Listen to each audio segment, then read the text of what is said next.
So you know the One Piece dub episodes are coming back, but do you know how they're made? My name is Jocelyn Rios, and we are so excited about the dub coming back and so grateful that we get to work on it that we want to show you the process of how we dub this amazing legendary show. So are you ready?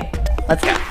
We're here with Colleen Klinkenbeard, the voice of Luffy and also a producer at Funimation. Hi, Colleen. Hi. So the first thing we wanted to ask you, just in case anybody doesn't know, can you walk us real quick through the process of dubbing a show? Like from Sure. we get the we get the materials from Japan, which involves a materials department, and then those materials go through translation. So we have our in-house amazing translators who make sure that we know exactly what is being said in the Japanese version, and they also give us some kind of background on things that we might not know about Japanese culture that comes up, specifics about idioms that we might not translate precisely when we do the dub.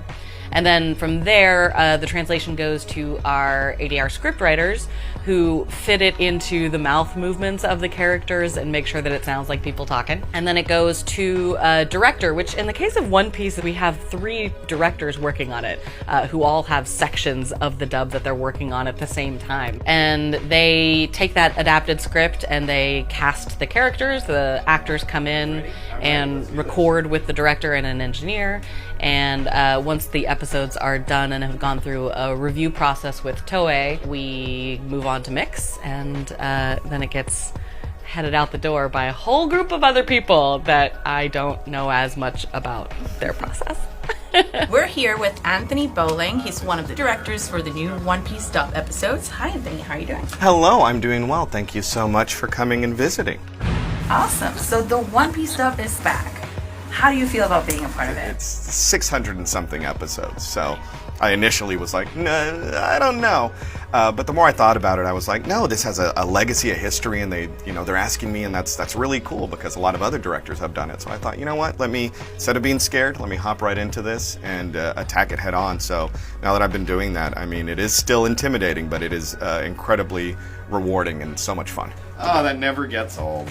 I was so excited when I found out. I mean, we've been waiting. We've been continuing the sub for so long, and we all just kind of waited to see when we would be able to get back into it. And then when they finally told us, I definitely squealed. I was very excited. I had to start almost from scratch to kind of look through. So eventually it was like, cool, well, let me look at Punk Hazard.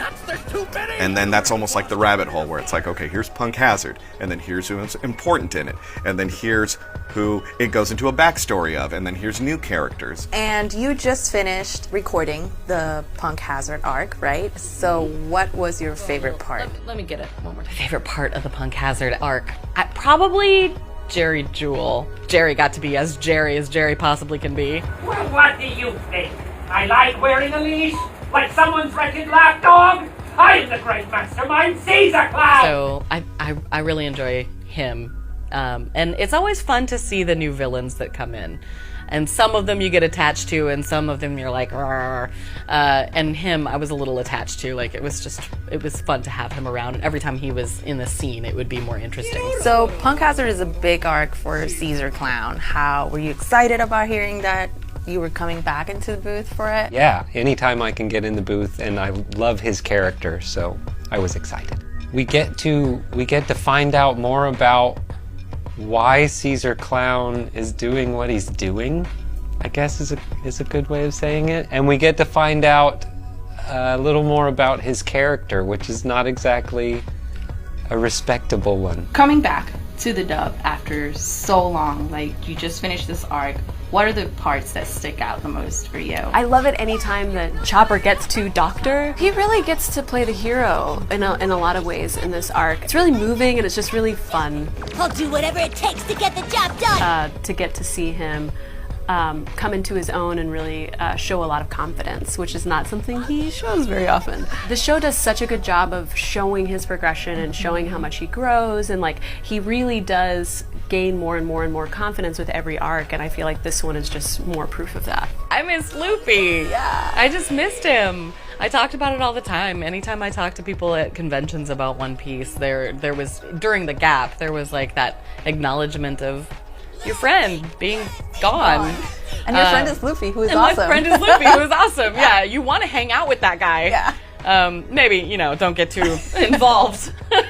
It was really cool to see, once again, Chopper growing in his ability to trust. It's really neat to see the change in relationship that he has with Law, actually.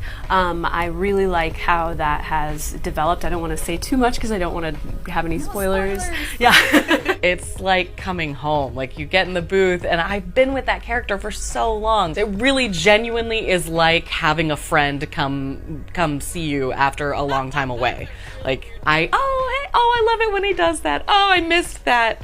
And then there are the little elements of like, oh, that's right. That's where that hurts. That definitely comes with it. I had forgotten how much it makes me scratchy, but gosh, I just love him so much that I don't even care. It is such a huge honor to get to step back into this franchise. When I've been to Japan and I see so many different signs and everything, and like all these things with Chopper on it, it just feels like such an iconic character, and it still blows my mind that I have anything to do with the show, let alone such a fun and cool character with like the best character design ever. It's so awesome and humbling to get to be a part of it. And I'm so happy we're back. Yay! So that is all that we have for today, but follow us on our social media channels, and on the next one we'll show you even more about the process of dubbing the One Piece anime. See ya!